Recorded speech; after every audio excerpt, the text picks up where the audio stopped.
Zéro déchet au boulot. Bienvenue dans le podcast qui vous accompagne vers le zéro déchet au travail.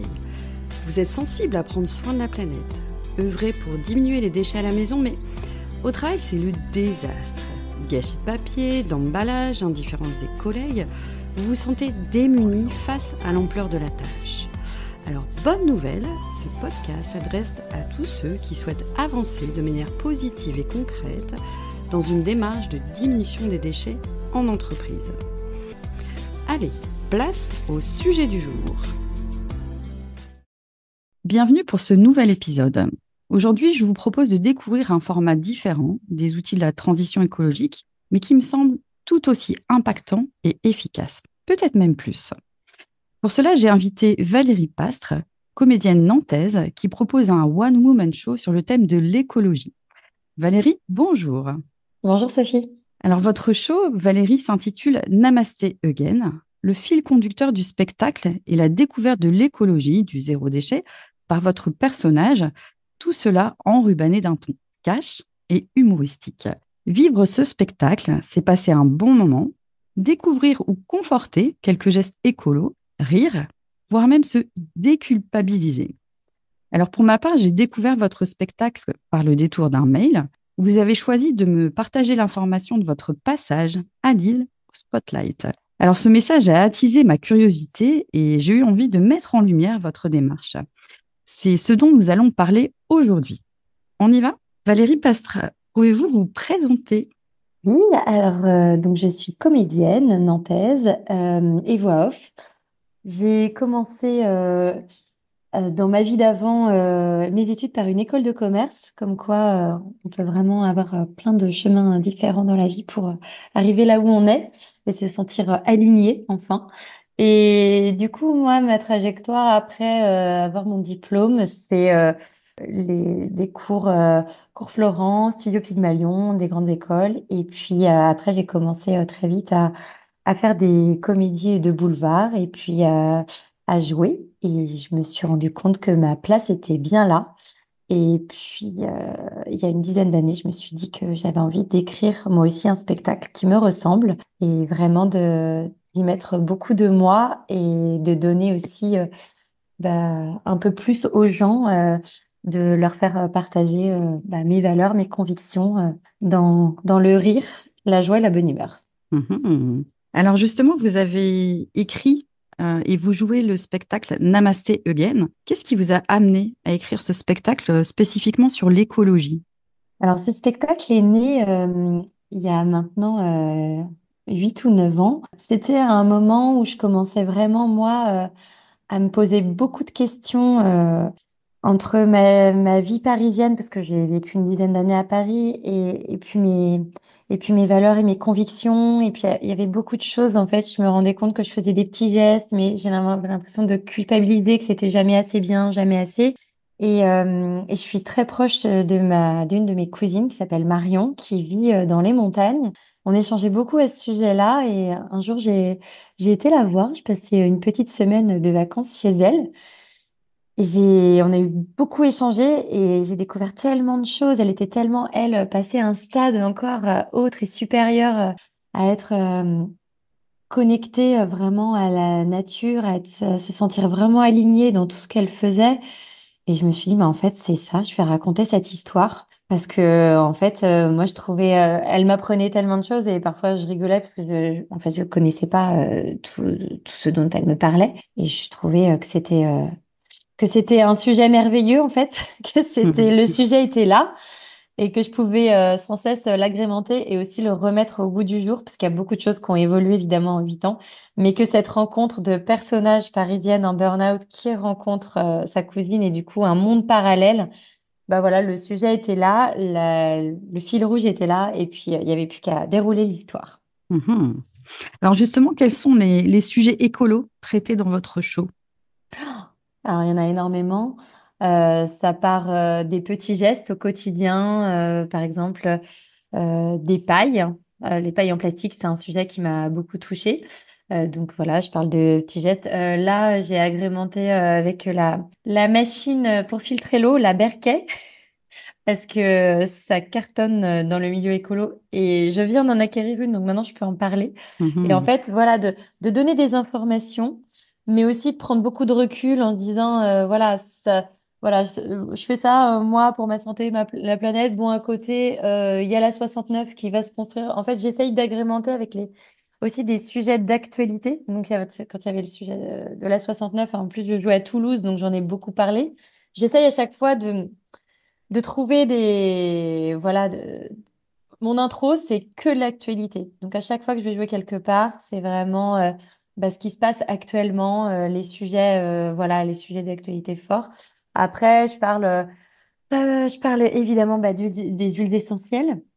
Je parle du yoga. Je parle aussi de la façon de consommer autrement. Voilà, de la seconde main, de fabriquer des choses de soi-même en do it yourself. Voilà, de la nécessité ou non de prendre l'avion, de voyager ou non, voilà, de faire des enfants ou non. Donc c'est vraiment aussi des questions, voilà, parce que depuis, je suis devenue maman, donc j'ai aussi eu ces phrases-là, genre t'es écolo, mais attends, je comprends pas, pourquoi tu fais des enfants? Mhm. Donc il y a des choses comme ça qui reviennent, et en fait c'est vrai, ça peut être culpabilisant, ça peut nous rendre même dans des états d'éco-anxiété et de déprime parfois quand on voit l'ampleur, enfin, la mauvaise route qu'on prend tous ensemble par rapport au changement climatique, par rapport aux remarques voilà, qu'on peut entendre tous les jours. Donc j'ai envie à travers ce spectacle que les gens puissent se sentir compris, entendus, éveillés un peu s'il y a des gens qui peuvent choper des petites idées, mais surtout qu'on ressorte tous en se disant ça va, en fait, on est plusieurs, on est des milliers et on est ensemble et il faut serrer les coudes et en fait, on peut faire des choses très joyeuses et rire de tout ça malgré tout. Mhm. Vous donnez de l'élan alors. Alors justement, vous jouez votre spectacle depuis plusieurs années. Qui vient voir votre show? Et est-ce que vous avez vu une évolution dans le public? Oui, complètement. Au départ, je jouais beaucoup à Paris, donc évidemment, c'était mes copains, les copains des copains et puis le cercle proche et surtout au niveau des gens. Au départ, c'était vraiment des gens qui étaient déjà dans le zéro déchet, qui étaient déjà engagés. Beaucoup, voilà, j'ai même eu la chance d'avoir Camille qui a son compte Insta, c'est Girl Go Green, d'avoir des journalistes aussi, Anne Cazobon notamment, qui faisait une chronique sur Europe 1 sur voilà, les petits gestes au quotidien. Donc j'avais déjà des gens qui étaient concernés et engagés. Et depuis quelques années, du coup, c'est des gens qui, voilà, qui entendent parler du spectacle, alors par d'autres biais, qui sont pas forcément, dedans, enfin dedans, je veux dire, dans le monde du zéro déchet, du consommons autrement et de tout ça, mais qui se posent un peu des questions et qui n'ont pas forcément le temps et l'énergie pour faire des courses en vrac ou pour faire des gros changements. Mais c'est ça que j'essaye d'insuffler, c'est que ça peut commencer par vraiment des tout petits trucs et que ça coûte pas énormément d'énergie, mais c'est le nombre de tout petits trucs qu'on peut changer qui peut à la fin changer de grandes choses. Mhm. Donc voilà, oui, le public a changé et j'en suis ravie parce que du coup, en plus, et il y a beaucoup plus d'hommes, Mhm. plus qu'un public 100% féminin, et ça, c'est chouette aussi. Peut-être les femmes ramènent leur mari, leur conjoint au spectacle pour les Ouais. sensibiliser. Ouais, et puis j'essaye aussi de faire passer des messages en chanson. Il y a de la danse aussi, donc vraiment de donner du rythme et de faire une mise en scène qui est vraiment très dynamique et très rythmée pour faire passer plein de messages. Mhm. Hâte de le découvrir. Alors justement, quels sont les retours, les impacts de votre public? Est-ce que vous avez constaté des évolutions? Vous avez eu des feedbacks de gens qui avaient mis en place des choses après avoir vu votre spectacle? Alors moi, ce que j'entends après le spectacle, c'est que les gens qui sont déjà vraiment très très investis ont envie que le spectacle soit encore plus politique et Mhm. engagé. Mais en même temps, moi j'ai envie de toucher un large public et un maximum de personnes. Et celles qui sont venues comme ça par hasard me disent que c'était vraiment une bonne surprise parce qu'ils s'attendaient pas à ça et que c'était quelque chose vraiment de très frais et vraiment dans l'air du temps, mais que ça leur a fait du bien et il y en a qui pensent parfois en disant oh là là l'écologie ça va on nous bassine avec ça voilà ils n'ont pas envie forcément enfin je juge en plus à travers mon personnage je dis moi je ne juge personne voilà je suis pleine d'incohérences d'imperfections tout le monde l'être humain est plein d'incohérences et à chaque fois on a la dissonance cognitive qui nous dit ah bah tu fais ça mais tu fais toujours pas ça et voilà et à travers ce personnage-là tout le monde peut se reconnaître aussi et du coup bah au final tout le monde passe un très bon moment et bah regardez les critiques sur Billet Réduc je pense que c'est ma meilleure publicité c'est les 200 messages qu'on m'a laissés donc voilà Mhm. et une petite idée.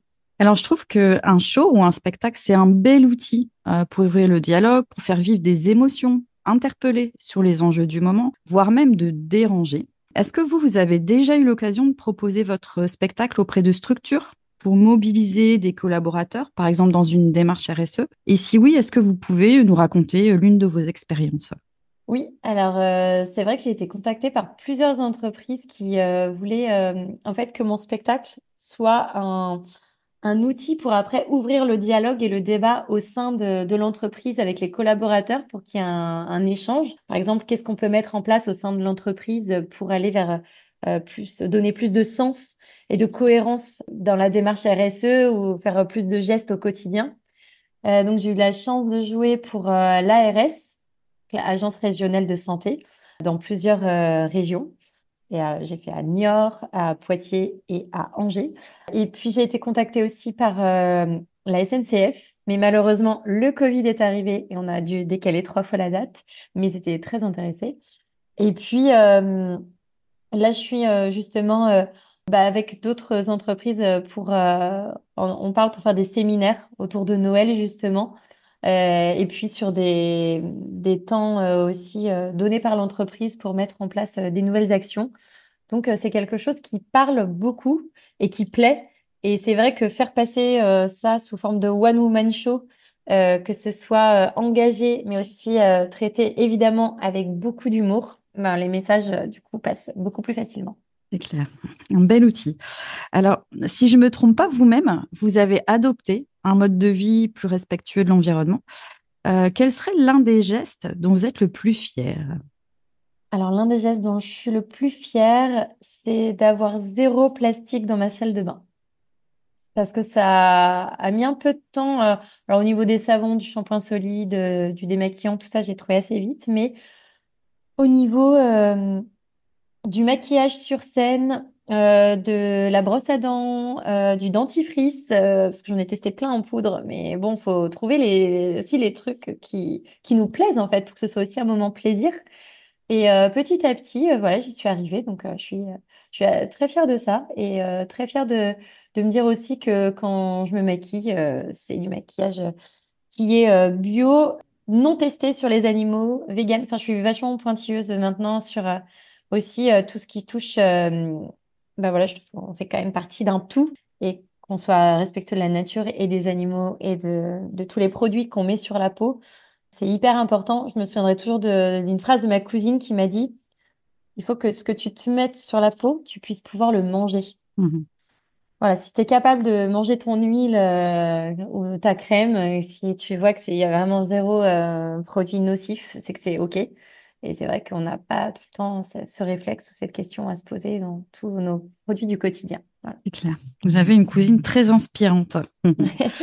Dernière question, quel serait un petit conseil pour une personne qui envisage de se lancer dans une démarche de diminution des déchets? Est-ce que vous auriez un tips, une astuce ou quelque chose qui vous tient à cœur? Bah, moi, je veux bien l'accompagner pour faire ses premières courses en vrac. Mhm. Parce que je pense qu'en fait, on n'est pas souvent et pas assez accompagné. Et du coup, on ne sait pas par où commencer. Et tout nous paraît une montagne. La première chose, ce serait peut-être d'acheter un produit du quotidien, d'amener un petit bocal et de dire, OK, ce truc-là, je peux le faire. Et commencer tout petit. Et au bout d'une semaine, faire un autre petit geste. Mais je pense que ouais, en diminution des déchets, je pense que le plastique, c'est vraiment le plus gros fléau. Il y en a partout. Et du coup, les courses en vrac, bon, je sais que il y en a beaucoup qui disent, oui, mais on peut pas tout trouver. Eh ben, essaye juste de trouver un produit du quotidien. Les pâtes, il y en a partout, le riz, et de le mettre dans un gros bocal. Et du coup, ça fait quand même un peu moins de plastique. Donc, commencer par des petits gestes comme ça. Voilà. La technique de l'humidité et des petits pas. C'est vrai que c'est une bonne stratégie pour être dans la durée, ça je confirme. En tout cas, bravo Valérie Pastre pour votre belle énergie à inspirer le monde avec votre talent de comédienne. C'était un échange très inspirant. Alors, vous jouez au Spotlight à Lille le 28 octobre à 20h45, donc j'y serai avec grand plaisir. Je vous souhaite une salle comble pour votre spectacle Namasté Again. Alors, si vous êtes ailleurs en France, découvrez les dates et les actus de Valérie sur son compte Instagram que je mettrai en lien du descriptif de ce podcast. Donc, un grand merci pour cet échange. Merci à vous, Sophie, d'avoir initié ouvert le dialogue sur ce sujet. C'est un plaisir d'échanger avec vous. Avec grand plaisir. Merci à vous. Merci. Au revoir. Merci pour votre écoute. Je suis Sophie Free. Dans la vie, je travaille pour sensibiliser au développement durable et je parle notamment du zéro déchet. Pour cela, je propose des ateliers, des conférences, des formations professionnalisantes, un blog, Sophie au naturel, et je suis aussi auteure de livres sur le sujet. Retrouvez toutes mes informations sur le site sophie-o-naturel.fr. Au plaisir!